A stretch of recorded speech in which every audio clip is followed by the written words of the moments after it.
নমস্কাৰ, Rinkumoni creation and ব্লগলৈ পুনৰবাৰ আপোনালোকক স্বাগতম জনাইছোঁ। মই আজি উকা এখন বগা চাদৰত এপ্লিক ডিজাইন কৰিবলৈ লৈছোঁ। চাদৰখন মই এনেকৈ তলত পকাত পাৰি লৈছোঁ। কাপোৰ এখন পাৰিলোঁ তলত, আঠাটো মানে লাগি নাযাবৰ কাৰণে পকাখনত। এতিয়া মই বুকুত পৰাকৈ এইটো গেৰু ডিজাইনৰ তেনেকৈ বনাই দিছোঁ।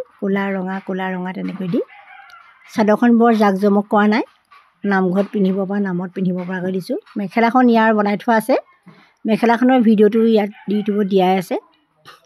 আপোনালোকে যদি এতিয়ালৈকে মোৰ চেনেলটো ছাবস্ক্ৰাইব কৰা নাই, প্লিজ ছাবস্ক্ৰাইব কৰিব। নতুন যিসকল ভিউৱাৰ্ছ আজি আহিছে তেওঁলোকেও মোৰ চেনেলটো ছাবস্ক্ৰাইব কৰি ল'ব। কাষতে থকা বেল আইকনটো প্ৰেছ কৰি অল কৰি ল'ব, যাতে মোৰ ভিডিঅ'সমূহ পায়।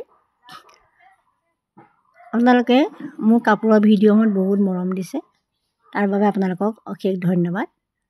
চাদৰখনৰ ফুলকিপাহত আঠাটো এতিয়া মই লগাই দিছোঁ পজিশ্যনত ৰখাই লৈ। প্ৰথমে মই কাঠ পেঞ্চিলেৰে জোখ এটা লৈ লৈছিলোঁ।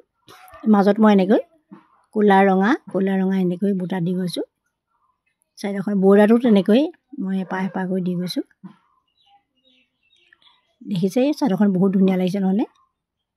এই চাদৰখনৰ মেখেলাখনৰ ভিডিঅ'টো মই আগতেই দিলোঁ। চাদৰখন বনোৱা দেৰি হৈছে।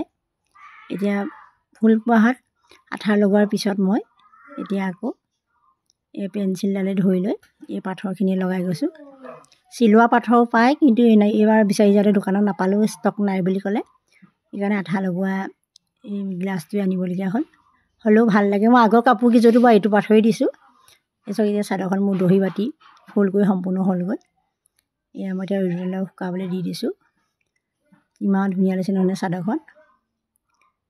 চিম্পুল যদিও চাদৰখন ইমান ধুনীয়া লাগিছে। মেখেলাখন মুগা কালাৰত কৰি থোৱা আছে। আপোনালোকে মোৰ আগৰ ভিডিঅ'টো চাব পাৰিব।